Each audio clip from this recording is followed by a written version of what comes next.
Havendo número legal e sobre a proteção de Deus, iniciamos os nossos trabalhos. Está aberto a sessão. A presidência convida o nobre deputado Luiz Paulo para fazer a leitura da ata da sessão anterior.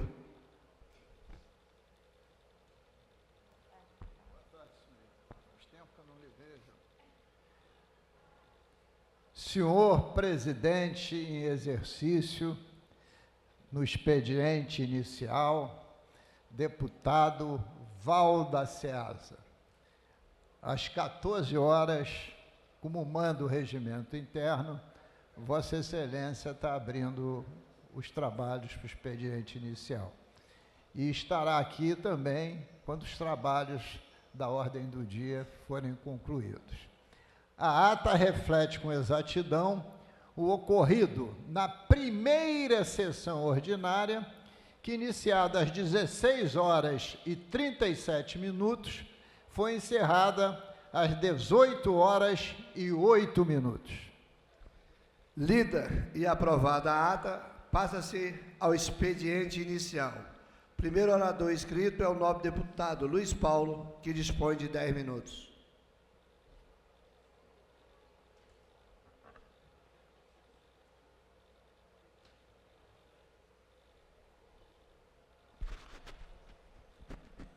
Senhor presidente, senhoras e senhores deputados presentes, senhoras e senhores deputados que nos acompanham de forma remota, senhoras e senhores telespectadores da TV Alerj, senhora intérprete da língua de Libras, que levam nossas vozes aos deficientes auditivos. Senhor presidente, ontem foi aberto os trabalhos legislativos nesta casa, com a chegada de novos parlamentares, sem nominar. Estou fazendo minha saudação a todos e também com a presença de todos os chefes de poderes na abertura dos trabalhos legislativos. E tivemos a oportunidade de ouvir o discurso do governador Cláudio Castro em relação a uma prestação de contas do trabalho do Poder Executivo e também a fala do reeleito por 70 votos, presidente da Assembleia Legislativa, deputado Rodrigo Bacelar, sobre os tempos que nós estamos vivendo, os trabalhos que já produzimos e um olhar para um futuro que se aproxima. Dito isso, senhor presidente, verificou-se que o tema dominante na casa ontem, em discussões paralelas à pauta, foi a segurança pública. Até porque hoje o Supremo, imagino eu, vai decidir sobre a DPF, né? E aí eu queria chamar a atenção nessas radicalizações. Antes de 2019, a segurança pública já estava em petição de miséria. E hoje a segurança pública continua a ser o tema central de desagrado da população fluminense. O fenômeno da anomia tomou conta de todos os municípios, sem exceção, e, evidentemente, com maior repercussão no município da capital e na nossa querida Baixada Fluminense. Fenômeno da anomia, senhor presidente, eu já recebi esta pergunta, o que se trata disso? Nós, cidadãos, somos regidos por uma Constituição Federal de 88, pela Constituição Estadual e por todas as leis infraconstitucionais. E, na maioria das comunidades periféricas, dominadas por narcotraficantes, ou milicianos, ou por associação de ambos, cada área dessa tem leis próprias, e não as leis gerais que regem os cidadãos. Essas leis próprias, inclusive, que amputa o direito de ir e vir, que decide sob pena de morte, que é chamado fenômeno da anomia. Então, não é mais o caso de nós termos uma cidade partida. Nós temos hoje cidades, que são os nossos municípios, infestadas de áreas sujeitas a esse fenômeno da anomia. Ora, aí me deparo com o cotidiano do cidadão que mora nessas áreas e tem as suas vidas tão conturbadas, vidas que estão constantemente em risco. E me pergunto, isto devia ser objeto de uma indignação geral dos poderes executivos, estou falando no plural, poderes executivos, dos poderes legislativos, do Congresso Nacional, como o ápice do poder legislativo, para que isso possa, essa desgraça que nos assola, possa ser minorada. E aí, senhor presidente, volta ao cotidiano do cidadão. Verifico que o governo instrui a polícia militar para fazer blitzes veicular continuadas. Na grande imensa maioria dessas blitzes, vai pegar quem? O cidadão humilde que está com o seu IPVA atrasado ou tem multa de trânsito em aberto, sem pagar. E, em geral, se não tem IPVA em dia e multa paga em dia, não tem o licenciamento. E se não tem o licenciamento, passa a ter outra multa. Enquanto isso, a polícia na rua fazendo blitz veiculares, o que é que nós vemos? Em apenas 4 dias, 800 carros foram roubados. Isso deve ser um recorde aqui no estado do Rio de Janeiro. 800 carros em 4 dias. Isso sem falar nos assaltos a ônibus, roubo a pedestres, principalmente de telefone celular, e outras ações criminosas que ocorrem no nosso cotidiano em todas as regiões do nosso estado do Rio de Janeiro. No meu entendimento, a direção que o governo ia dar à polícia militar é estar constantemente na rua combatendo o crime e não perdendo tempo com IPVA atrasado, com multa atrasada ou com licenciamento atrasado. É quase inaceitável uma situação como essa.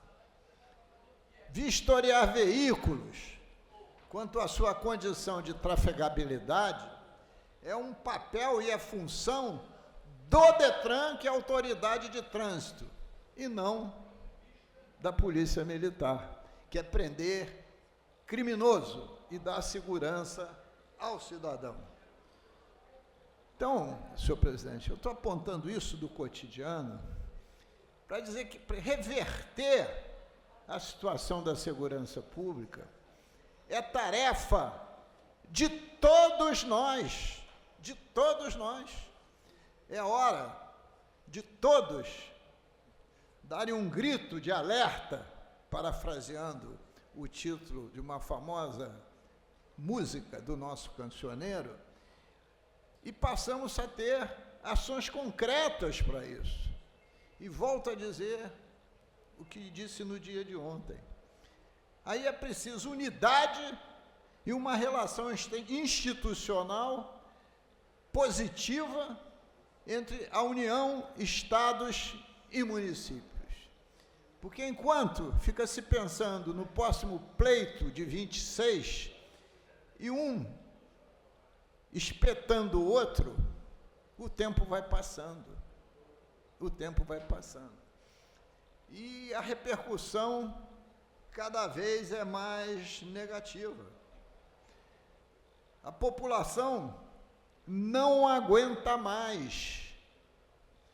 Eu falava aqui ontem, isso deve ocorrer com todos os parlamentares, em cada lugar que nós vamos, a primeira reclamação é a segurança pública. E voltando ao discurso de ontem, o orçamento deste ano, deputado Valda Ceasa, tem um déficit, um rombo, a despesa é maior que a receita, em 14,6 bilhões de reais. Eu dizia aqui ontem, é um ciclo vicioso. Se não tem recursos, a população tem políticas públicas deficientes, se investe menos na segurança. De outro lado, se tem insegurança, não tem desenvolvimento econômico e social, tem perda de receita. Então, esse ciclo vicioso, né, faz exatamente que a gente chegue ao impasse que nós estamos vivendo. Nós não precisamos só de soluções pontuais. A gente precisa, de fato, de um projeto de presente e futuro para minorar esse mal que nos assola, que é a insegurança pública. Muito obrigado, senhor presidente.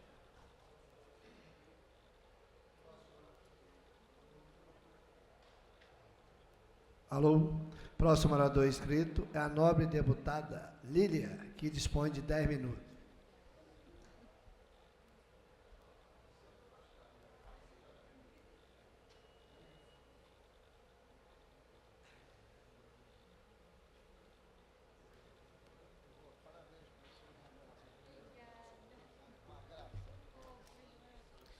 Obrigada, né? Minha primeira...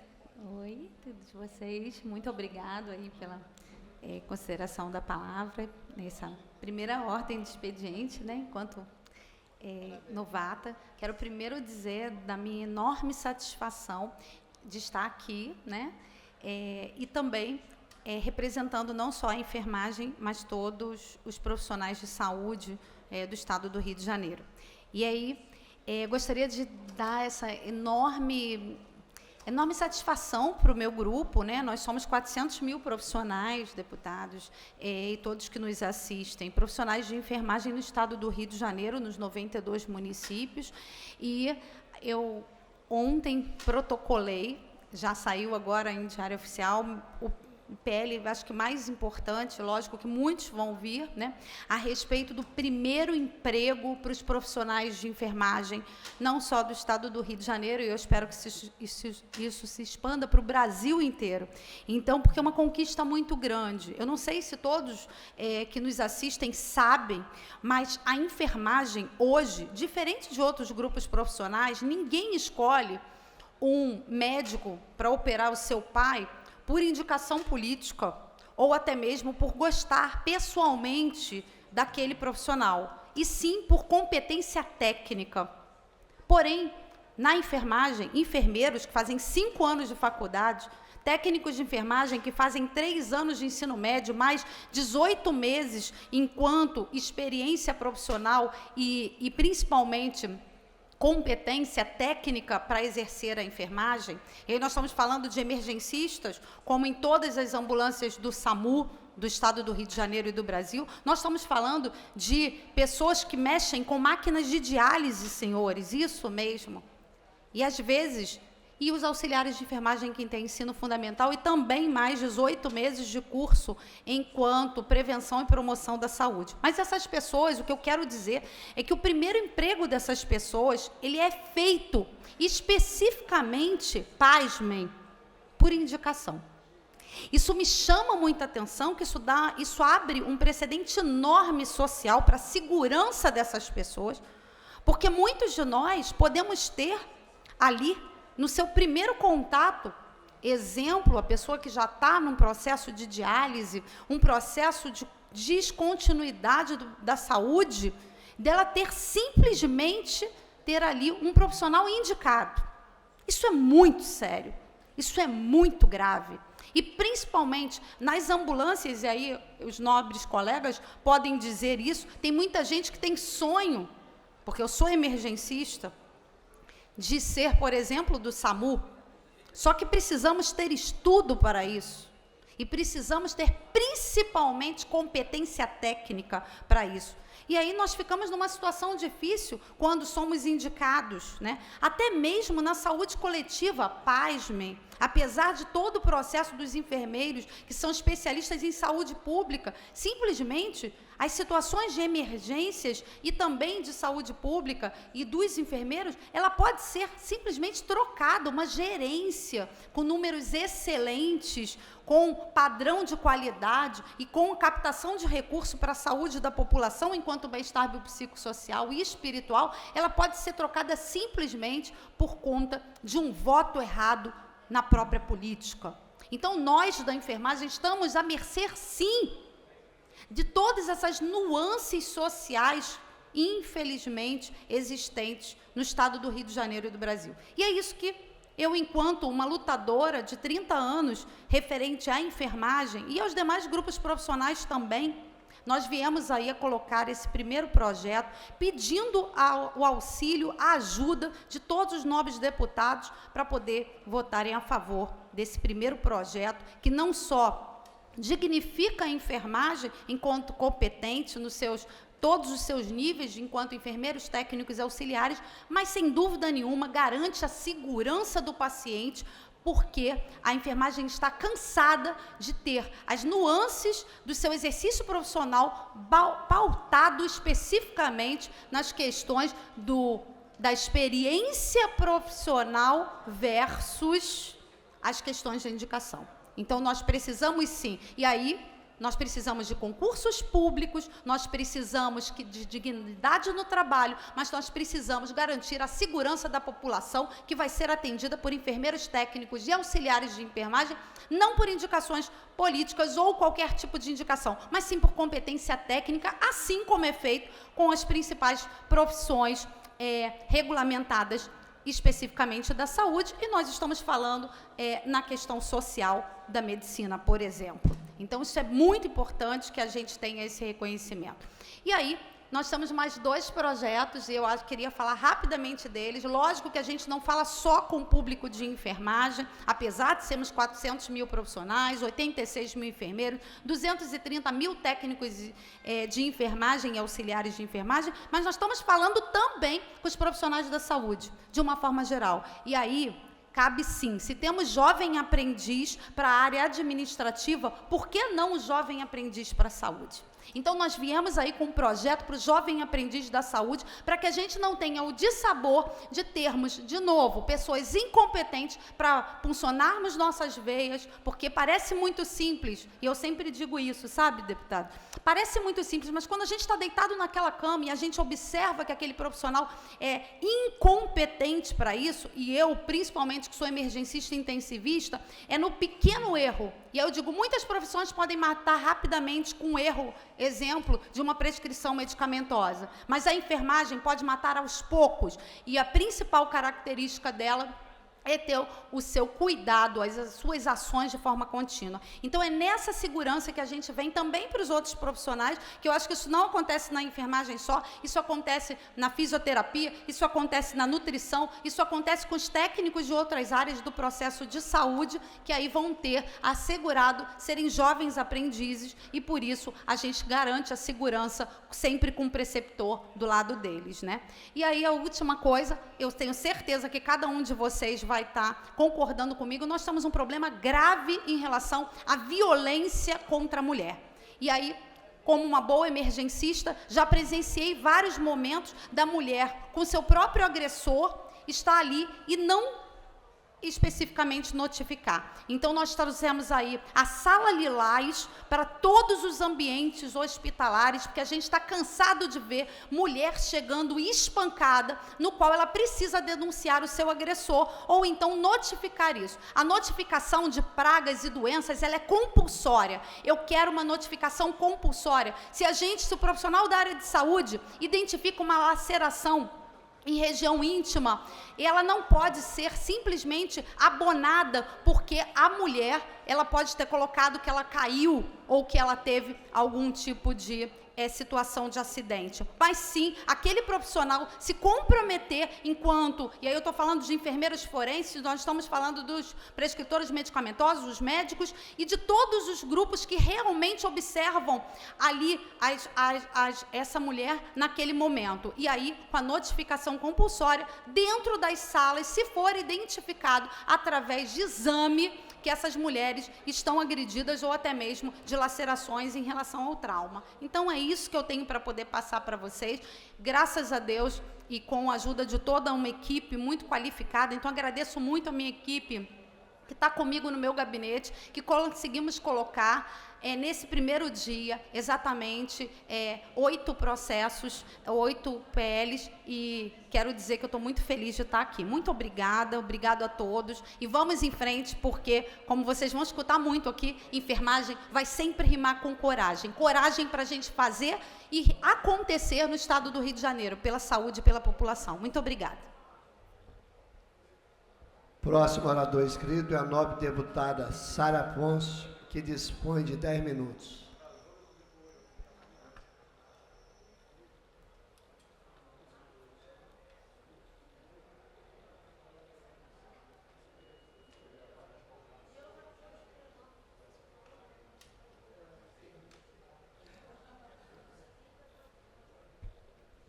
Boa tarde a todos. Boa tarde, presidente, deputados.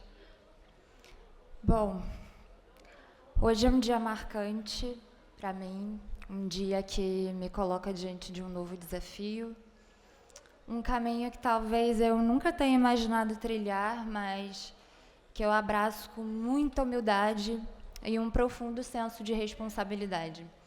A minha história é feita de amor, simplicidade e aprendizados que moldaram quem eu sou. Eu tive oportunidades que muitos sonham em ter, e isso me traz um compromisso ainda maior, que é retribuir. Eu acho que o erro de quem pode fazer a diferença é se conformar em fazer pouco. E eu não estou disposta a cometer esse erro. Não há sentido em ocupar esse espaço se não for para transformar realidades. Eu acredito que a verdadeira riqueza não está em bens materiais, mas na capacidade de impactar vidas. Por isso eu coloco a minha energia, o meu tempo e o meu coração em causas que promovam a dignidade, a saúde, que promovam a esperança. Especialmente para nós, mulheres, que muitas vezes carregamos o peso do mundo, sem que nos perguntem como estamos. Eu quero ser uma aliada incansável, uma defensora firme das nossas causas. Nos hospitais que eu visitei, eu aprendi que a dor não tem classe social. O sofrimento não escolhe cor, não escolhe idade, não escolhe endereço, mas o acesso à saúde, infelizmente, ainda escolhe, e isso precisa mudar. Eu sei também que as nossas crianças, hoje, são o futuro do Brasil, E tudo que oferecemos a elas hoje vai definir o amanhã. Eu quero cuidar do futuro com muito respeito pelo passado. A nossa sociedade ainda negligencia muito as pessoas que vieram antes de nós. Os idosos que já contribuíram tanto, muitas vezes são esquecidos, enfrentam dificuldade no acesso à saúde, aos amparos necessários para uma velhice digna. Por isso, além de olhar para as novas gerações, eu também estarei ao lado daqueles que já fizeram a sua parte e agora precisam ser valorizados e protegidos. Eu chego a essa casa graças à confiança de milhares de pessoas que acreditaram na minha capacidade de representar as suas vozes. Muitas de vocês são mulheres que enfrentam jornadas duplas, triplas, sem reconhecimento, mães que lutam para garantir um futuro melhor para os seus filhos, jovens que buscam oportunidades em um mundo cada vez mais competitivo. O meu compromisso é com vocês. Eu sou uma de vocês.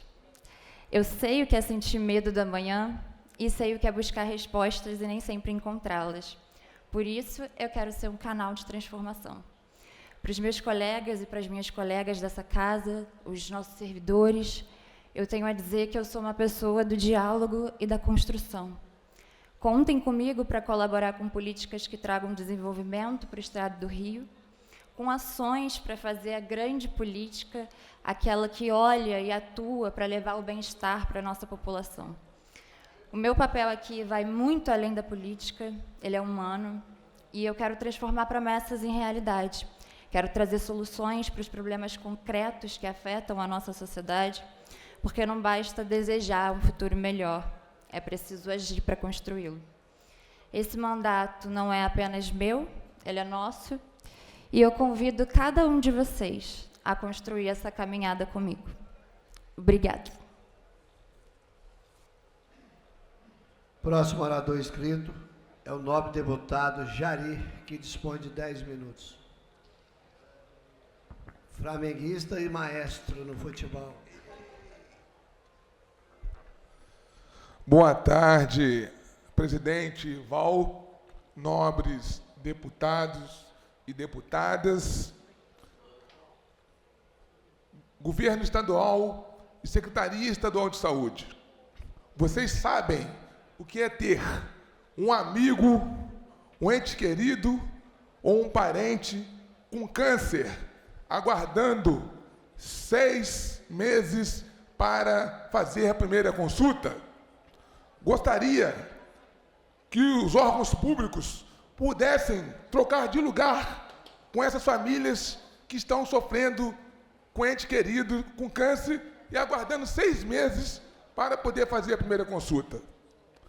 Vou fazer um ofício pedindo explicações à Secretaria Estadual de Saúde o porquê, na região do Médio Paraíba, e vou citar aqui Itatiaia, Resende, Coatis, Porto Real, Barra Mansa, Volta Redonda, Pinheiral, Valença, Vassouras, Piraí e Barra do Piraí. Essa dificuldade faz com que esses pacientes fiquem na fila de regulação 5 meses aguardando a primeira consulta. Eu tenho recebido várias denúncias através dos municípios onde o Estado está com dificuldade para atender os pacientes da primeira consulta com caso de câncer. Na região do Médio Paraíba, 2 hospitais são referências para atendimento na área de oncologia. O Hospital Agafoa, o antigo INJA, e a Santa Casa de Barra Mansa. Então, fica aqui o recado desse nobre vereador para o governo do Estado e para a Secretaria Estadual de Saúde, para que possa tomar providências o mais breve possível, para que esses pacientes possam ser atendidos, pois o câncer não espera. Essa doença é devastadora. Por isso, senhor presidente, fica aqui a fala desse nobre deputado, cobrando dos órgãos públicos, do governo estadual, para que possa sentir a dor desses pacientes que estão na fila há 6 meses, aguardando para poder fazer a primeira consulta. Um outro assunto que eu quero tratar é sobre o transporte público. O transporte público no estado do Rio de Janeiro é muito precário, uma passagem cara e não atende a população. Eu ainda, quando era vereador na cidade de Volta Redonda, um projeto de lei de minha autoria, onde estabelece que o poder público municipal de Volta Redonda, ao conceder aumento na passagem de ônibus, terá que fazer audiências públicas e uma pesquisa de satisfação junto à população. Isso não foi feito e a prefeitura concedeu um aumento, aumentando a passagem.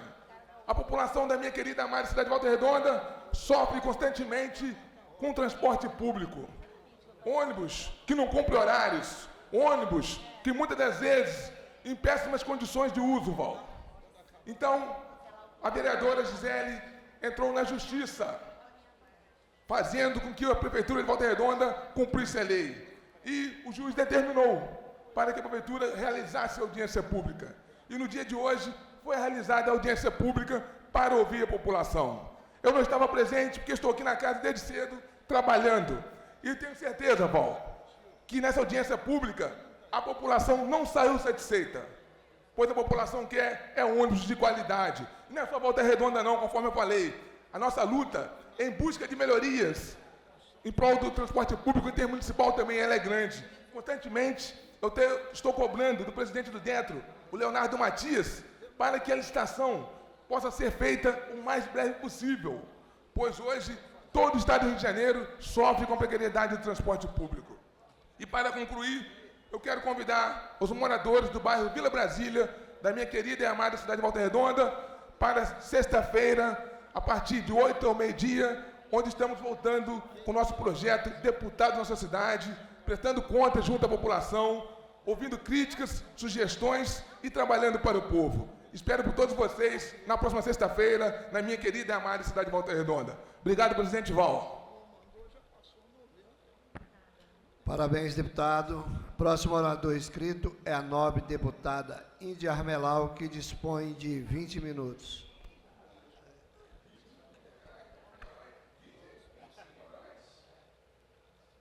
Oi? Oi. Val, dessa vez você caprichou, 20 minutos, brincadeira não. Boa tarde, presidente, boa tarde a todos os presentes. Eu estou aqui para falar de um assunto de segurança pública, concurso da SEAP 2025.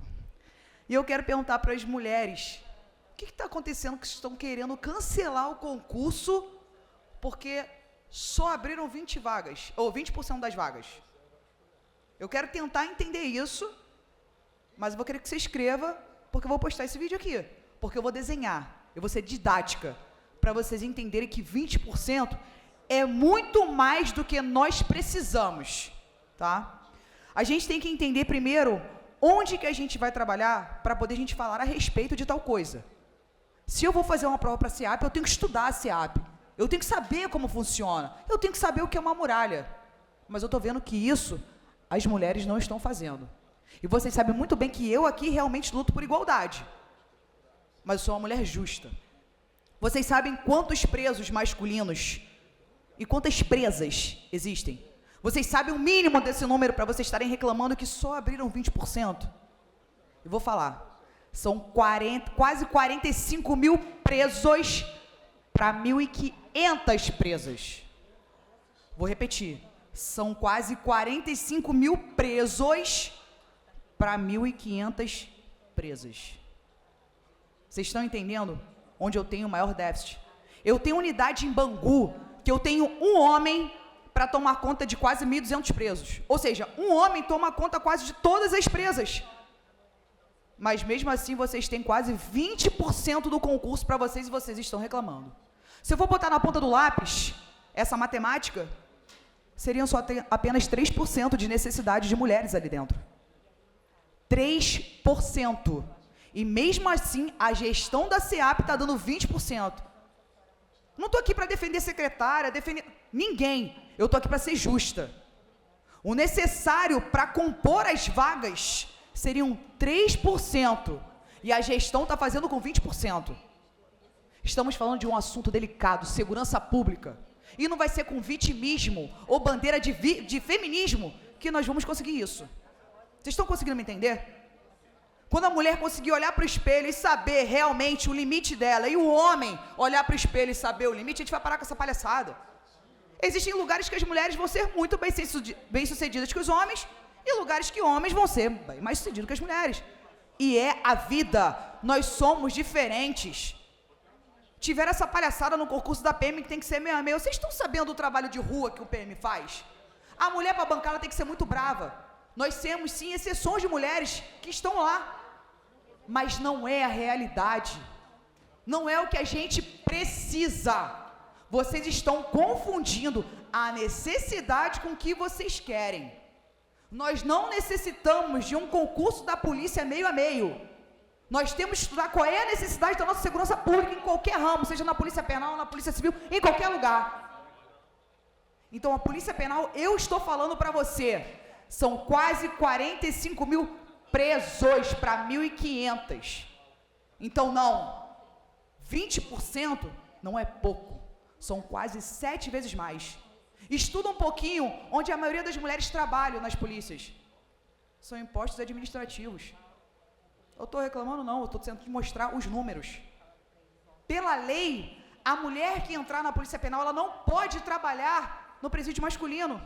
E o homem não pode trabalhar no presídio feminino. E a mulher não trabalha na muralha. Se você achar que essa conta é justa, você já me mostra o seu caráter, porque você quer um concurso público para o teu umbigo, para ter o benefício, e não pela segurança. Vocês estão entendendo que aqui o assunto é muito maior do que, ai meu Deus, eu sou mulher, eu quero meio a meio. 99% dos trabalhos mais perigosos do mundo são de homens, porque eles nasceram para o trabalho braçal. Eles são sim os melhores para o trabalho braçal, para porrada. Sou toda forte, né? Fitness. Se eu tomar um soco de qualquer homem que eu desmaio, meu irmão. Não tem essa. A mulher pode malhar, ela pode ser o que quiser. Um homem é geneticamente mais forte que uma mulher. Ele é geneticamente mais forte, preparado para aguentar sim. Eu estou sendo feminista? Ou estou sendo machista? Não, estou sendo realista. Quando a gente começar a aceitar isso, a gente vai parar. Meu irmão, vocês chegaram na segurança pública. Vocês estão querendo lacrar em cima de segurança pública, sem menos estudar para onde você quer fazer a prova. Tem como eu não estar irritada? Porra, mulherada, na boa. Existem lugares para homens, lugares para mulheres e lugares para os dois. Mas eu estou te dando uma realidade. Aí eu te pergunto, a quem interessa esse caos? A quem interessa cancelar o concurso público? A quem interessa menos segurança?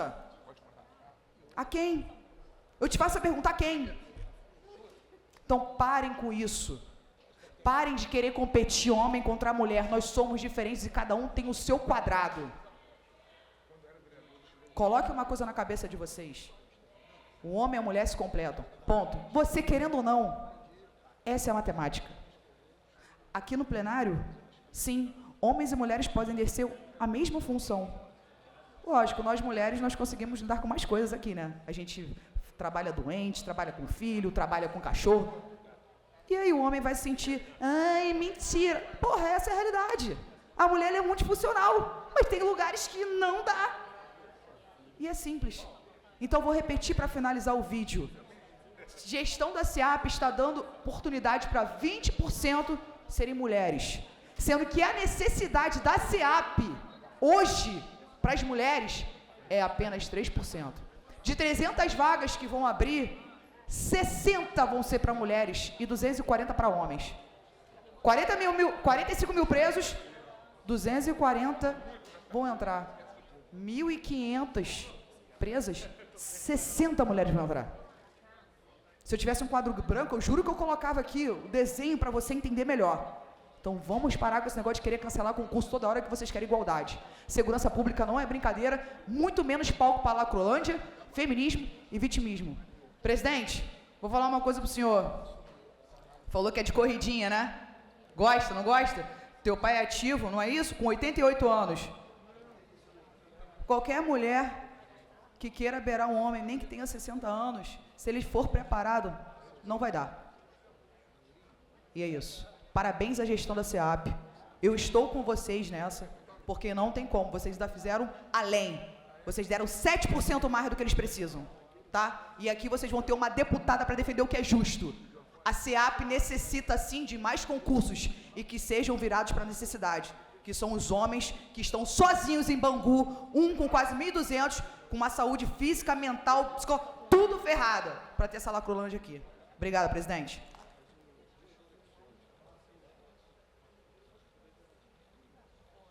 Não havendo mais oradores inscritos, a presidência suspende a sessão até às 15 horas, quando retornaremos com a ordem do dia. Está suspensa a sessão.